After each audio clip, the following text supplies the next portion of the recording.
A'udzubillahi minasyaitonirrajim. Bismillahirrohmanirrohim. Allahumma srohli sodri wa yassirli amri wahlul uqdatam min lisani yafqahu qawli. Assalamualaikum warahmatullahi wabarakatuh. Hadirin yang berbahagia, perkenankan saya di malam yang berbahagia ini untuk menyampaikan tausiah saya dengan mengambil tema yaitu badai segera berlalu. Badai segera berlalu ini adalah kisah dari seseorang yang bernama R.V.C. Baudelaire. Siapakah R.V.C. Baudelaire ini? R.V.C. Baudelaire adalah seorang penulis Amerika yang sangat terkenal. Pada tahun 1918, ia tinggal di Afrika Barat Laut. Di situ ia tinggal di Afrika Barat Laut itu bersama orang-orang Arab nomaden. Apakah yang dimaksud dengan Arab nomaden? Nomaden adalah orang yang berpindah-pindah tempat dari satu tempat ke tempat yang lain. Jadi ia ini tidak menetap di suatu tempat. Orang-orang Arab nomaden ini sudah memeluk ajaran agama Islam. Mereka taat beribadah, taat sholat 5 waktu, taat berpuasa, dan taat dalam menjalankan segala perintah Allah. Disitulah Baudelaire, R.V.C. Baudelaire ini hidup selama 7 tahun. Hadirin yang berbahagia, ia bercerita pengalamannya selama 7 tahun di Afrika tadi, di Afrika Barat Laut, hidup bersama orang-orang Arab nomaden itu. Yang membuat dia pasrah terhadap qada Allah. 2 pengalaman yang ia ceritakan ini adalah kisah nyata. 2 pengalaman itu, yang pertama adalah tentang badai segera berlalu. Ia bercerita, pada suatu hari terjadilah badai ganas mengamuk. Badai ganas mengamuk ini melemparkan bebatuan gurun, membawanya melewati laut, kemudian juga jatuh di sungai Rhone. Inilah pengalaman dia. Bebatuan itu, keadaan angin saat itu sangat panas sekali. Jadi angin sangat panas sekali. Pengaruh yang ada pada diri saya, kata Baudelaire, pengaruh daripada angin yang sangat panas itu tadi, di mana bebatuan itu dilemparkan, dibawa melalui laut Mediterania dan jatuh di sungai Rhone, Prancis. Jadi jatuhnya di sungai Rhone, Prancis, itu yang dilewatinya adalah laut Mediterania. Angin itu sangat panas sekali. Akibat yang ada pada diri saya adalah rambut saya ini, katanya, terasa hangus. Mata perih, pedih, pedas rasa mata ini. Pengaruh daripada badai ganas yang mengamuk tadi.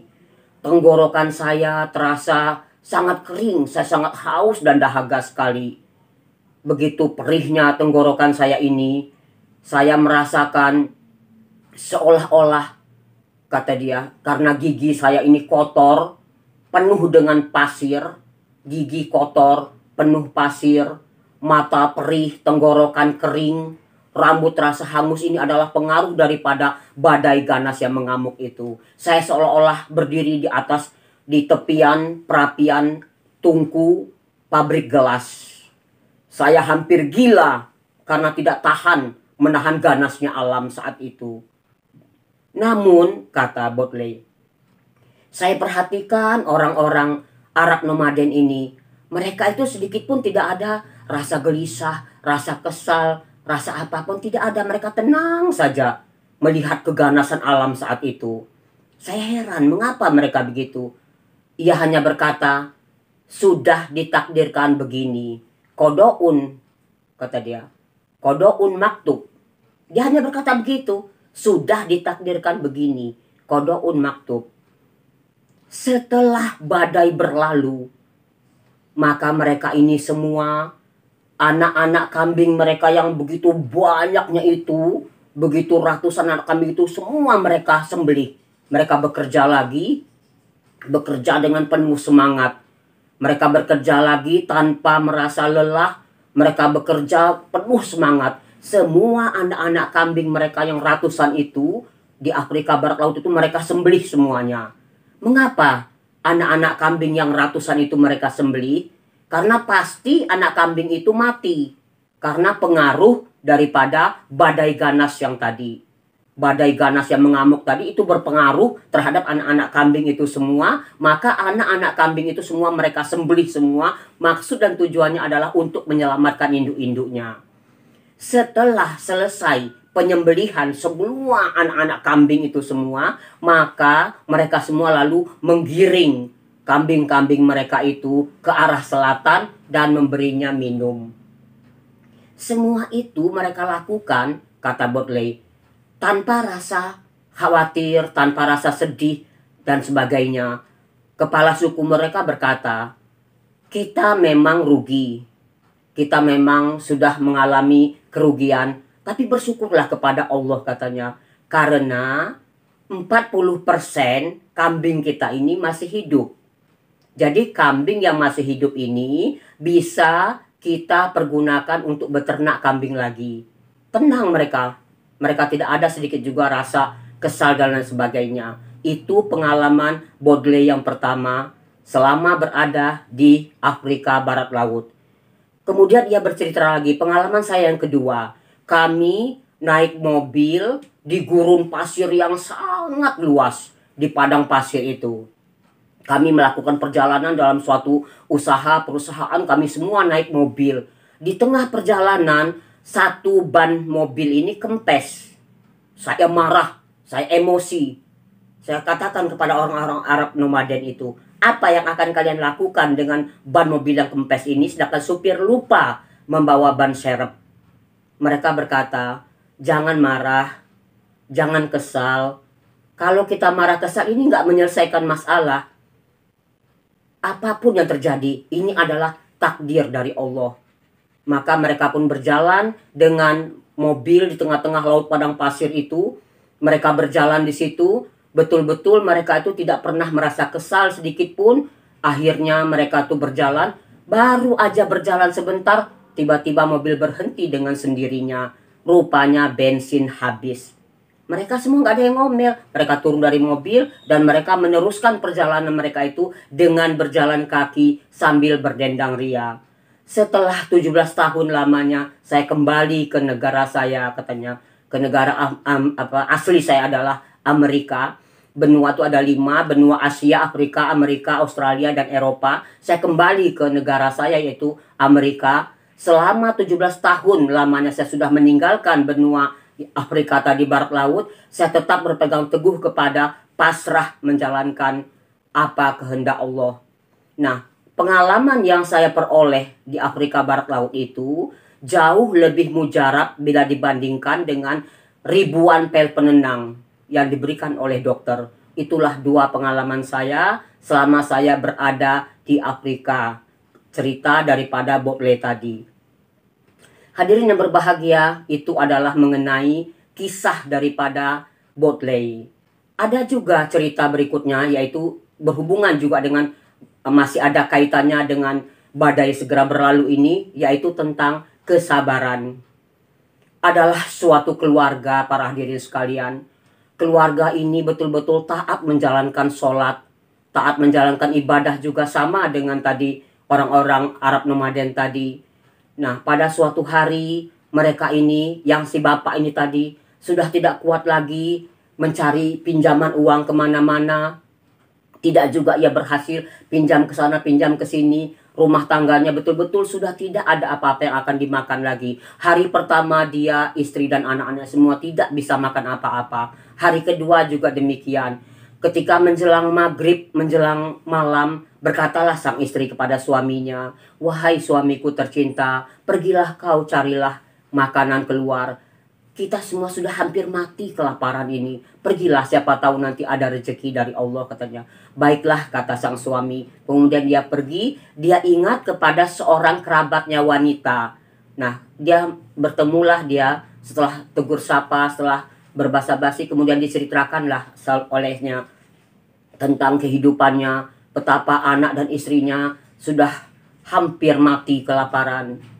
Kerabat wanitanya ini kemudian berkata, di rumahku tidak ada apa-apa yang bisa dimakan, hanya ada ikan yang sudah busuk, katanya.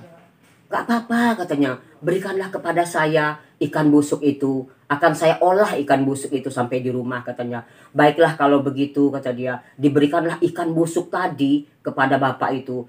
Bapak itu membawa ikan yang sudah busuk itu ke rumah. Sampai di rumah, di sumur dia ngelamun dia. Bagaimana caranya ikan ini supaya hilang baunya, supaya ikan busuk ini bisa dinikmati oleh anak dan istriku, katanya. Sambil dia berpikir itu, ia belahlah perut ikan tadi. Ternyata di dalam perut ikan itu terdapat mutiara. Mutiara yang sangat mahal harganya. Maka ia segera pergi ke pasar, ia jual seharga 1.000 dirham. Dijualnya mutiara tadi, kemudian dia setelah dijualnya dia membeli makanan. Setelah makan keluarga besarnya itu semua, barulah dia pergi menemui teman kerabatnya tadi. Diceritakannya tentang peristiwa itu, bahwasanya ikan busuk itu sudah dibelahnya, di perutnya itu ada mutiara, sudah dijualnya, dan dia minta maaf menjual mutiara itu, belum izin karena tak tahan menahan lapar keluarganya. Oh, gak apa-apa, kata kerabat wanitanya itu memang rezeki kamu, kalau kamu ngasih saya sedikit saya terima, kata dia. Akhirnya setelah diberi sedikit, yang punya ikan busuk tadi yang mengasihkan kepada dia. Nah, akhirnya si bapak tadi kaya raya, rezeki datangnya dari 7 penjuru karena ia taat menjalankan ibadah. Itu tentang mutiara. Mutiara dari dalam ikan perut ikan yang busuk. Ada juga mutiara yang masih bagus. Mutiara yang masih bagus ini diperoleh dari ikan yang segar. Itu ceritanya adalah sekelompok pelaut. Ada pelaut ini yang datang, sekelompok pelaut ini adalah penduduk dari wilayah Jabil. Mereka ini pergi melaut. Mereka ini orangnya, saya menceritakan tentang orang-orang yang sholat ini. Jadi rezeki itu datang itu kepada orang-orang yang taat beribadah. Di dalam kisah ini betul-betul rezeki itu tak disangka-sangka. Kalau peristiwa ikan tadi, ikan yang busuk itu terjadinya tahun 1376 Hijriah. Dalam sejarah tercatat demikian, mutiara yang diperoleh dari perut ikan yang busuk. Kemudian dari ikan yang segar, itu adalah pelaut tadi. Sekelompok pelaut itu mereka mencari ikan. 3 hari 3 malam lamanya mereka berada di laut. Tidak seekor pun ikan mereka peroleh. Tetapi mereka taat beribadah, sholat dan sebagainya. Kemudian datang kelompok lain di samping dia membuat tenda kemah. Mereka tidak pernah sholat, tapi ikan yang mereka peroleh demikian banyaknya. Setan berbisik di telinga sekelompok pertama tadi. Hei, kamu jangan sholat. Kalau kamu nggak sholat, pasti kamu dapat ikannya sama dengan kelompok itu. Ia gayung bersambut. Akhirnya kelompok pertama tadi nggak sholat subuh, zuhur, asar. Ketika ba'da asar, mereka pergi ke laut. Ternyata begitu mereka mancing, dapatlah ikan. Ikan itu dibelah perutnya, loh dapat lagi mutiara. Tapi mereka berpikir, kita dapat ikan ini, isi perutnya itu mutiara, ketika kita tidak sholat subuh, zuhur, asar. Kalau begitu, ini ikan ini sama mutiara ini nggak halal, haram, dibuangnya ke laut. Kemudian mereka pindah ke tempat yang lain, mereka melaut lagi. Setelah 3 mil mereka berjalan, mereka mendirikan tenda kemah, kemudian mereka pergi lagi melaut. Nah, dapatlah itu ikan. Ikan itu mereka belah, terdapat mutiara di dalamnya. Itu kekuasaan Allah. Mutiara itu dia berkata, ini mutiara ini sudah halal. Harus kita makan, kita bagi-bagi rata-rata uangnya ini, kata dia. Tadi ikan kita buang ke laut karena haram, kita nggak sholat. Sekarang ketika kita sholat, ini dapat kita rezeki yang halal, katanya. Maka mereka pun menjual mutiara itu dan dibagi rata. Hadirin yang berbahagia, cerita saya tadi menunjukkan betapa Allah itu maha pengasih, maha penyayang. Kalau hadirin ingin istilahnya tuh mendapat rezeki yang halal dan berlimpah ruah, maka jangan lupa taatlah beribadah, sholatlah 5 waktu. Tanamkan di dalam setiap rumah ada setiap malam itu alunan ayat suci Al-Quran. Sholat 5 waktu, jangan tinggal. Insya Allah malaikat akan datang, akan memberikan rezeki yang halal dan berlimpah ruah kepada kita semua. Saya akhiri, wabillahi taufiq wal hidayah, nasrun minallahi wa fathun qarib. Wassalamualaikum warahmatullahi wabarakatuh.